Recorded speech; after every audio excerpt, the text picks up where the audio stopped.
Well, I just want to welcome everybody back to Green Hill Church and our journeys with Jesus on Wednesdays. We've taken a few weeks off and have replayed a few of our past ones, but we're primarily doing this, as you know, because we're trying to think through our mission of go and give, God, gather, and grow. And so if you've missed some of the past episodes talking about Bible study, talking about spiritual disciplines, what we believe, why we believe it, key doctrines, all those really important conversations, you can go back to YouTube and Facebook and check those out.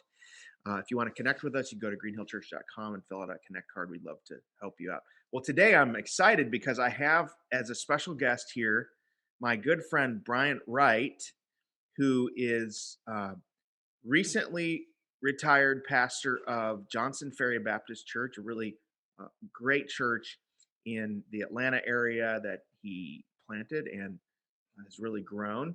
And now he is the director of Send Relief with the North American Mission Board and International Mission Board, and really something that Southern Baptists are proud of. So, Brian, thanks for joining us today. Dan, it's great to be with you. And as we were talking about a moment ago, with us both in new roles in ministry, these are Yeah. exciting days for us. So I think a lot of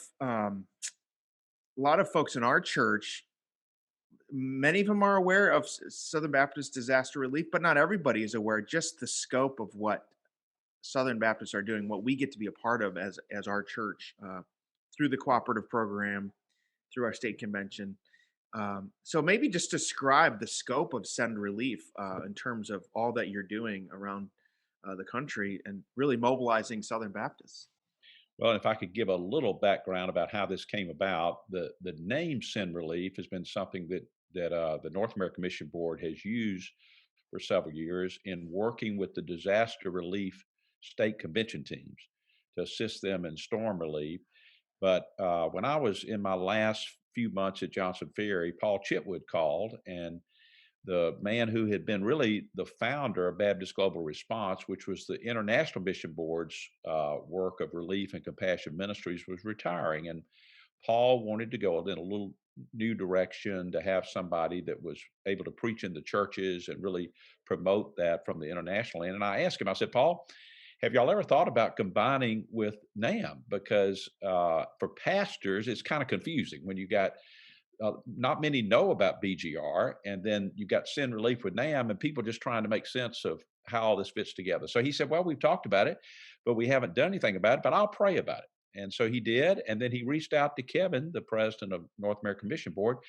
They both immediately felt excited about it, and so I had the privilege in March of 2020 of beginning a new ministry that for the first time, Dan, is a joint effort of the International Mission Board and the North American Mission Board. Mm. And because Sin Relief was kind of a familiar name, the decision was made to use that name since it's largely known in disaster relief assistance with the DRs from the state conventions around the Southern Baptist Convention. But it's really much more comprehensive than that. And real quickly, just to share with you our focus, the number one thing is strengthening communities. And that's really poverty issues. That's hunger relief issues. Those are huge in third world nations right now. COVID is going to exacerbate that greatly over the next couple of years. That's a big one. Water wells, just any kind of urban poverty issues on the North American side. And then secondly, working with the refugees. And that's something Ann and I really have a heart for. We've been in those tents, the UN tents, ministering to refugees on the border of Syria, there in Lebanon and Jordan. And Dan, they're so open to the gospel. I mean, these are mostly Muslims, but they're sick and tired of the violence of Islam and and the hatred in Islam, and they really are open to Christ. And it's amazing. Even the ones we've been able to lead to Christ in those experiences. So, but there's also refugees here in Atlanta. Clarkston has a huge refugee center that is really what the federal government is designated as kind of a landing spot for a lot of refugees. So we actually have staff there in Clarkston because sometimes the only way you can get to these people groups is through refugees that are here in the United States that then go back like that. So we're excited about that area. Another area is children and families, mostly in adoption and foster care. Kevin's wife, Lynette, has been a key leader. She has a podcast and talking about adoption and foster care. They actually set the example there in their own family, but just really challenging churches to be available to minister in that area. And then another area is battling human trafficking. It's really one of the heinous evils in our world today. It's a modern form of slavery, really. And Atlanta, Georgia, with the airport is a big center for that. But we also have in our area director in Southeast Asia, they're battling this in Thailand, which has kind of been a hub for this. And in addition to that, the fifth thing that we're known for, and that's disaster relief or storm relief. And for the first time this week, Dan, we're actually providing relief to food banks in Texas because they're going through such a difficult time there in Texas, facing unprecedented Arctic chill and snow and ice. And people are running out of supplies, not only power, but water issues and food issues. The food banks are running out of food. So we're just trying to respond to human needs. And here's the key, Dan. We always want to remember that this is about the Great Commission. You don't separate the great commandment of loving God and loving our neighbor from the Great Commission. But here's the great thing when we practice the Great Commandment and reach out to hurting people, people are much more open to hearing the gospel of Jesus Christ. And that's always central to what we're doing. Yeah, that's so great. I mean, there's so many stories in the news about Southern Baptists, this and that, and arguing, fighting, whatever, things like that. But what I think even a lot of us don't realize or understand, and I want our people at Green Hill to understand that our contributions, part of being this association of churches That's called the right. Southern Baptists, that what we're able to do around the world and even just in our country in terms of helping people. I mean, at any given time, right, there are Southern Baptists somewhere That's helping right. someone out of a natural disaster or doing some kind of relief work both here and around the world, right? That's exactly right. We can do more together than the individual church can do. That's really what makes us unique from independent Baptist churches, whatever. We work together, we cooperate together. And then the beautiful thing, Dan, is so many relief ministries go in when the crisis is there. But because we're working through our Southern Baptist International Mission Board missionaries, we're working through ministry centers here in the United States the difference, like great ministries like Samaritan's Purse, great ministries, so many Southern Baptist support, but they're kind of in the crisis and then they leave and they do a wonderful work. Whereas with all of our ministry centers around North America through NAM and with our International Mission Board missionaries around the world, we stay. And that's the beautiful thing because we're not just there for the crisis, but we stay to not only reach people for Christ, but to plant churches. That's really our ultimate hope in being there. And correct me if I'm wrong. Uh, don't Southern Baptists have the third largest disaster relief operation in the world? I've heard that statistic. I mean, we're It's among actually in the the United States. in the United States, You right? have the Salvation Army and the Red Cross are the two really and far bigger. And Samaritan's Purse internationally is far bigger Mhm. than Sin Relief, and not even we're not even close in size. But in the United States, when specific disaster relief comes, we have been recognized with Salvation Army and the Red Cross. We're often, though, kind of behind the scenes, Dan, because we work through our Southern Baptist State Convention disaster relief. So each convention has a disaster relief team. So it's kind of like people don't realize how much Sin Relief is behind the scenes helping to assist in all that. So let me ask you this. What are some of the places around the US right now where we have teams? A lot of times these natural disasters will happen and then they'll be in the news for a few weeks and then we'll all kind of move on, but there's still work going on. What are some of the areas, the main areas where uh, Southern Baptist relief teams are focused right now? You mentioned Texas. What are Yeah. some other areas besides Texas? Well, working through the state conventions with disaster relief, it's as needed when the storms arise. Mhm.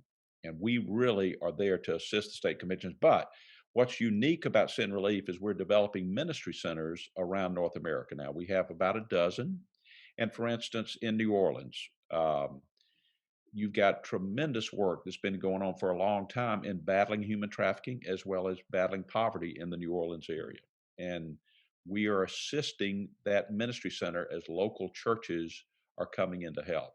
We are hoping, Dan, to have about 20 ministry centers by the end of this year. They are growing rapidly. And the ministry center is not there to do all the ministry. They're to assist local churches. We want the churches to be the hero here. So the local churches step up to the plate. We supply training, resources, so that those local churches can basically do the work of sin relief out in their communities. Mm. I'm thinking of obviously Texas is a place people are really focused on right now Yes, that's right. as we record this, and my guess is there's going to be a lot of work after it gets warm there with busted pipes and That's right. um, so but I'm also thinking of, earlier California was really a place with the That wildfires, and then we even in assisted Florida, out there. it seems like probably Florida are they. I'm curious if they're still rebuilding after the hurricane. So maybe kind of update on a few of those other places. Well, Louisiana really got hurt the worst with the hurricanes in this past fall season, and it really reminds you of the birth pains that Jesus talks about, one of those being natural disasters, in Mm. signs of his in preparation for his coming. Because think about this past fall, Dan, we not only went through the English alphabet in naming the storms, but they were in the Greek alphabet. I joke with folks, you need to be in a fraternity or sorority to even understand the names of the last year's hurricanes because in Right. tropical storms. So that really varies according to the intensity of the storms and disasters that arise.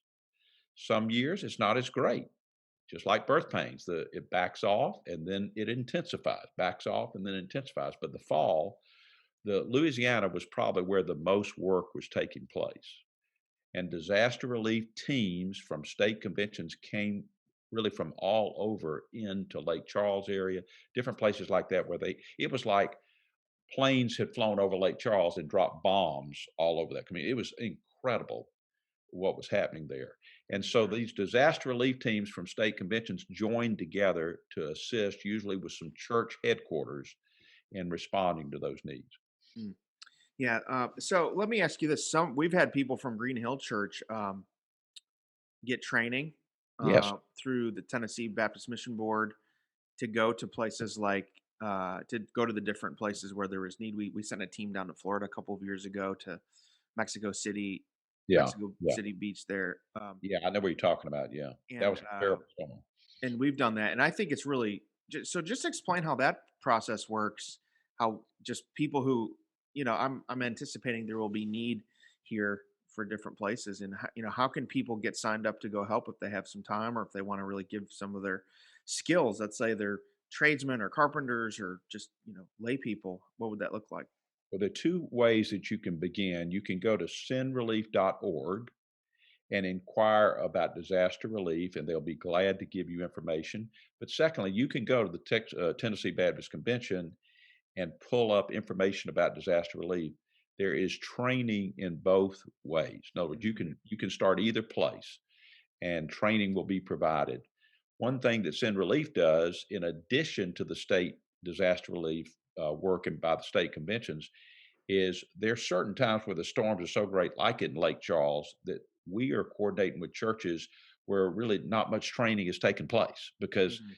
when you're cleaning up debris and all, it's not like you have to have a lot of training and going in to minister there. So we're combining and basically assisting as best we can to help the disaster relief folks from the state conventions. Mm, that's good. Now, one thing I wanted to mention: our children in our kids ministry. This past year, Christmas, Yeah, they got that wonderful catalog from Send yeah. Relief, and were able to pick out different gifts to send overseas. So maybe you can just speak to the children of our Green Hill Church about what they did. They were really excited about that and kind of the impact those gifts will have. Well, thank you so much to the children of Green Hills. Somebody in your church should be receiving an email or a letter from us if you haven't already done so. We just did this and began this in the last week, helping people to know the results of their gifts. Now, we don't break it down to an individual goat in a specific village because it just logistically that's overwhelming. But you're going to hear a lot of stories where your specific gifts went to share the love of Jesus in a tangible way. And then in the process, so many of our missionaries were able to share the love of Christ. And that, I tell you, reading through that this past week, Dan, was so exciting. And I hope your children will read through the correspondence or emails they're going to get from Send Relief.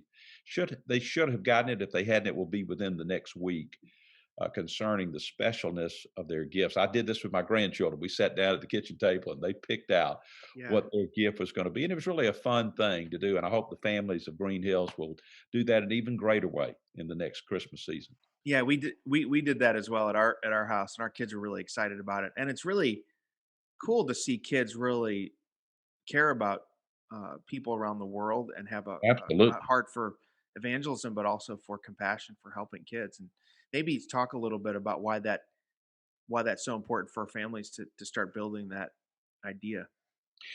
Well, Jesus, when he's talking about his second coming, has three different parables in Matthew 25, and the last one is about the judgment.